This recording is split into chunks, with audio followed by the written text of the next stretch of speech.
You ask Tiger to calculate. This deals with finding the midpoint between 2 points.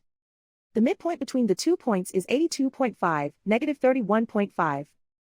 Let's solve it step by step. Plot the 2 points and calculate the midpoint using the formula. The coordinates of point 1 are, x1 equals 83, y1 equals negative 30. The coordinates of point 2 are, x2 equals 82, y2 equals negative 33. PM represents the midpoint of the 2 points.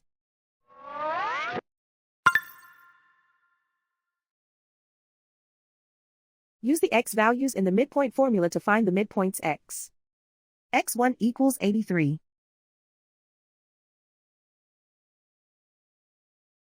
x2 equals 82.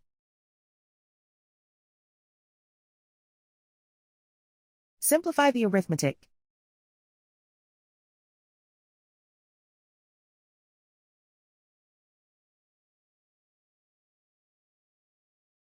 Use the y values in the midpoint formula to find the midpoints y. y1 equals negative 30.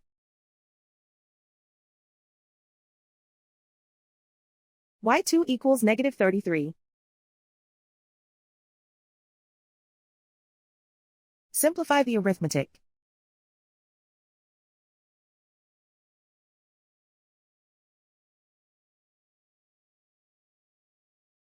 And so, the midpoint is 82.5, negative 31.5.